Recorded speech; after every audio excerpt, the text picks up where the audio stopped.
Salut à tous et à toutes, bienvenue sur la chaîne Comics et Calembour, et aujourd'hui on a fait Marvel, on a fait DC Comics et passons donc à la meilleure maison d'édition finalement de comics, Image Comics. Vous les connaissez forcément sans même le savoir, hein. Image Comics c'est voilà une petite liste non exhaustive: Spawn, The Walking Dead, Invincible, Kick-Ass, Department of Truth, Ice Cream Man, Crossover, East of West, Geiger, Gideon Fall, Happy, Noctera, New Burn, Radiant Black, et je pourrais continuer comme ça pendant très longtemps. Donc voilà, aujourd'hui on a largement de quoi faire et je vous propose donc de découvrir les 10 personnages les plus puissants de Image Comics.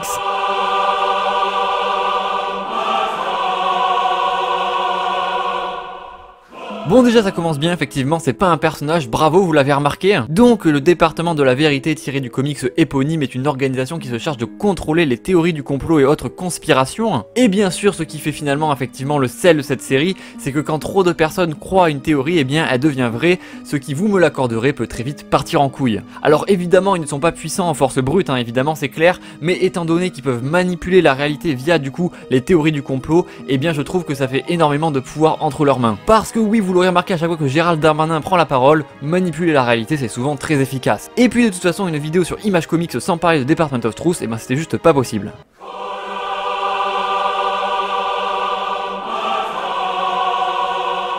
Avec son apparence de dragon humanoïde, Kurt de son vrai nom est un des personnages qui avec Spawn a lancé Image Comics, et son histoire débute quand il se réveille amnésique dans un incendie, pas le genre de réveil qui fait plaisir effectivement, mais cela n'entrave en rien sa motivation inébranlable puisqu'il décide tout de suite d'intégrer la police et formera même sa propre équipe, les Freaks. Savage Dragon est donc un héros extrêmement puissant grâce à sa physionomie de Krillin, hein, vous aurez remarqué évidemment qu'il n'est pas humain. Il est donc capable de mettre d'énormes patates effectivement de forain et est doté d'un facteur auto-guérisseur qui lui permet de faire repousser ses membres s'ils sont coupés, un peu à la manière d'un lézard mais version sous stéroïdes. Il est aussi très doué au corps à corps, sa peau est par balle et ils disent même sur le wiki qu'il peut soulever jusqu'à 34 tonnes. Source, t'inquiète pas, c'est la vérité. Non mais voilà, petite parenthèse, faites attention à ce que vous lisez sur les wikis parce que s'il n'y a pas de source, considérez que c'est faux. Par exemple là, ils nous disent qu'il est furtif. Alors je suis désolé, mais non, tu n'es pas furtif. Tout le monde te voit. Tout le monde.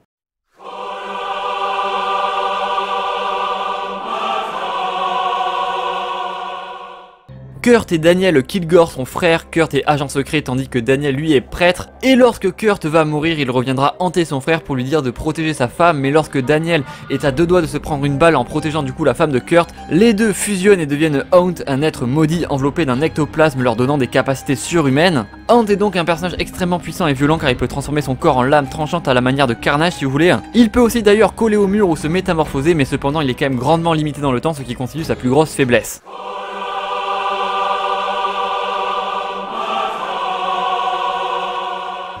Omni-Man de son vrai nom Nolan Grayson est le père d'Invincible, le héros de la série Invincible hein, du coup. Tout comme Superman dont il est inspiré, c'est un extraterrestre de la race des Viltrumites, c'est comme en gros les Kryptoniens, c'est pareil, la seule différence c'est que lui il génocide des planètes. Petite différence, voilà. Et donc sa physionomie de Viltrumite lui confère des pouvoirs extraordinaires comme une force démesurée, la possibilité de voler, etc. comme Superman si vous voulez. Il peut aussi évidemment survivre dans l'espace, ses sens sont complètement boostés, sa peau est quasi invulnérable, etc.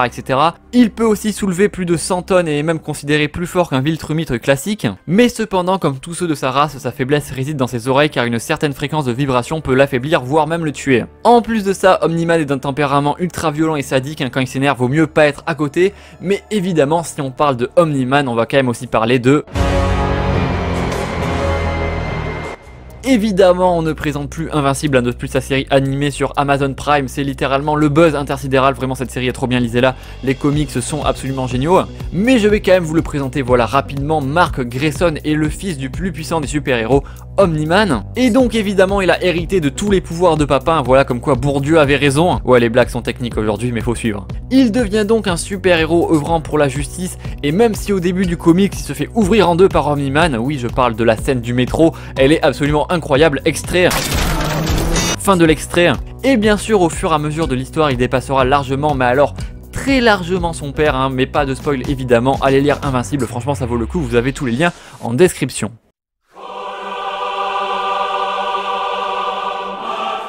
Albert Simmons est un agent du gouvernement américain qui a fait tout plein de jolies choses pas bien, jusqu'au jour évidemment où un haut gradé va découvrir ça et va envoyer un de ses partenaires pour le tuer, et lorsque du coup il est assassiné, l'âme de Hal fut envoyée aux enfers, c'est là où vont les gens qui font des choses pas bien, sauf qu'une fois arrivé en enfer, il va passer un marché avec un démon pour retourner voir sa femme, où il enfer c'est un Uber, je suis mort. Il est donc renvoyé sur Terre en tant que Hellspawn, une âme déchue renvoyée sur Terre pour combattre les forces du paradis, rôle évidemment qu'il refusera, se mettant à dos le paradis et l'enfer.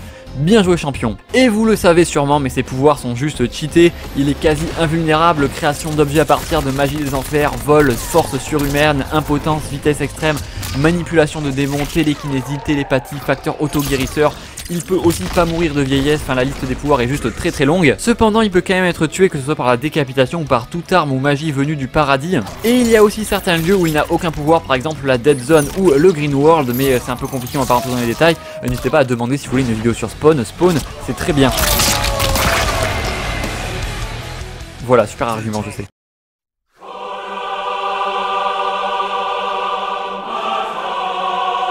Suprême de son vrai nom, Ethan Crane a été exposé à une radiation venue d'une météorite à l'âge de 5 ans. Ses cheveux sont devenus blancs et il a acquis des capacités plutôt peu banales pour un humain, vous me l'accorderez, comme par exemple le vol, la super force, la vision à rayon X, la super vitesse, l'endurance quasi infinie, une vision thermique, l'absorption d'énergie, la manipulation atomique, la régénération accélérée, et on va s'arrêter là parce que la liste est extrêmement longue. D'ailleurs dans le run de Alan Moore, le personnage s'inspire du Superman du Silver Age, donc dans l'apparence évidemment comme on peut le voir sur certaines covers, sans compter qu'il a son Crypto et sa Supergirl, donc ça rappelle vraiment le Superman du coup des anciens comics où il était complètement pété, il tirait des planètes à main nue, enfin ça n'avait absolument aucun sens, vous voyez un peu finalement l'idée.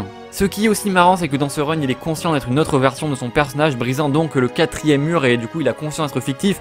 Bon, on va pas vraiment le compter parce que c'est que dans ce run là, mais c'est quand même à noter. Et niveau faiblesse, il a aussi ce qu'on appelle des Supremium radiations, du coup c'est l'équivalent de sa kryptonite. Ça peut du coup l'affaiblir, lui enlever ses pouvoirs, voire le tuer s'il est exposé trop longtemps, mais globalement il est tout aussi instable psychologiquement, ce qui constitue finalement sa plus grande faiblesse.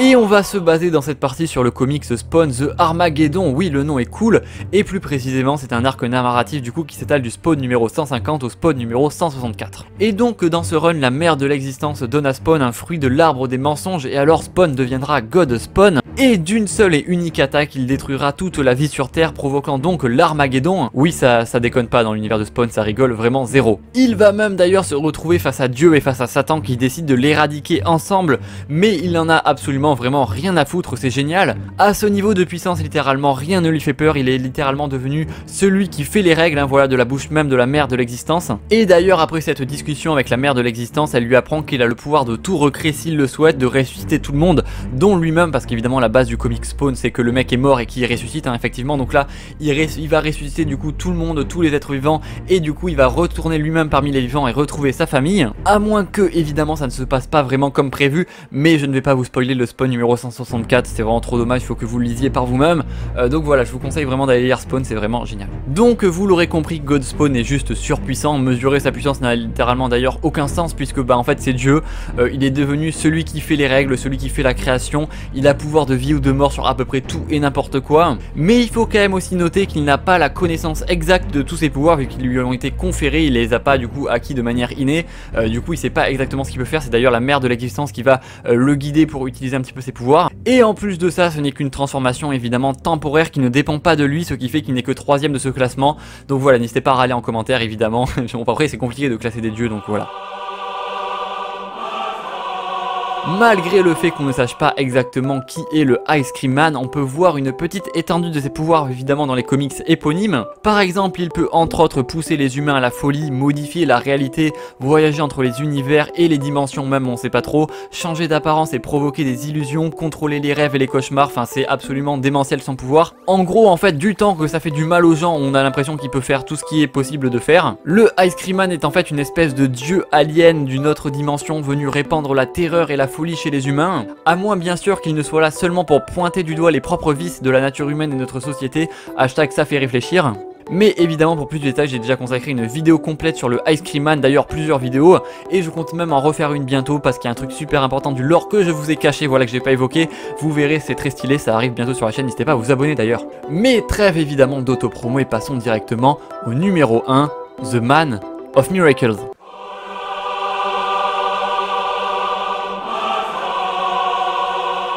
The Man of Miracles est l'équivalent de la présence ou du The One Above All dans l'univers de Spawn. Il est donc omniscient et omnipotent vu que c'est tout simplement Dieu avec un D majuscule. Il est donc apparu sous plusieurs formes comme par exemple la mère de l'existence qui est par exemple une de ses formes. Et c'est donc lui le boss ultime de l'univers Spawn. Alors petite précision tout de même quand même, celui qu'on appelle Dieu dans Spawn, c'est pas The Man of Miracles, c'est pas la mère de l'existence du coup qui est la même personne. C'est bien une autre entité qui est bien moins puissante vu que c'est juste le chef du paradis qui est donc en guerre contre du coup son jumeau opposé Satan, parce que oui, The Man of Miracle ou la mère de l'existence, ben c'est le père entre guillemets, vu qu'il n'a pas de sexe, de Dieu et de Satan. C'est compliqué mais je suis sûr que vous avez compris.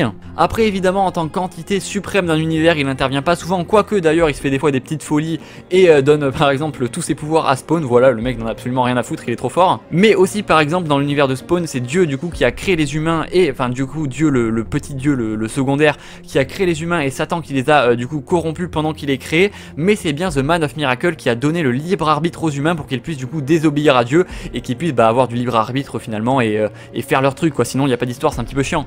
Et d'ailleurs petite parenthèse, si le thème du libre arbitre comme ça finalement vous intéresse, et bien je ne peux que vous conseiller le run Lucifer de Mike Carey qui est littéralement que sur ce thème, puisqu'en fait Lucifer du coup le fils de la présence donc de Dieu essaie de se défaire finalement des machinations et des plans finalement divins de son père. En gros c'est un peu si vous voulez l'existentialisme contre le déterminisme, en fait c'est un peu Nietzsche contre Spinoza pendant tout le comics et franchement c'est beaucoup trop cool. Mais trêve finalement de dérive philosophique parce que bien sûr c'est la fin de la vidéo, n'hésitez pas à me dire si vous l'avez apprécié, n'hésitez pas à me dire quel est votre top 10, votre top 5, voilà, parce qu'effectivement c'est pas non plus ancré dans le marbre. D'ailleurs je remercie The Bad Fan sur Discord qui a contribué à écrire la vidéo avec moi, donc voilà, merci à lui évidemment. D'ailleurs pour ceux que ça intéresse, le lien de Discord est dans la description, vous avez tous mes réseaux, vous pouvez rejoindre le Discord de la commu, c'est très sympa, on s'amuse beaucoup. Et sur ce, vous connaissez la chanson, n'hésitez pas à vous abonner, à partager la vidéo, c'est ce qui aide le plus la chaîne. Et je vous dis à très vite pour de prochaines vidéos et surtout n'oubliez pas de regarder de côté avant de traverser The Autoroad. Je sais qu'on dit highway en anglais, tu veux te battre? Je veux pas aller à l'école. Ah bon? Quelle père la vertu vous faites?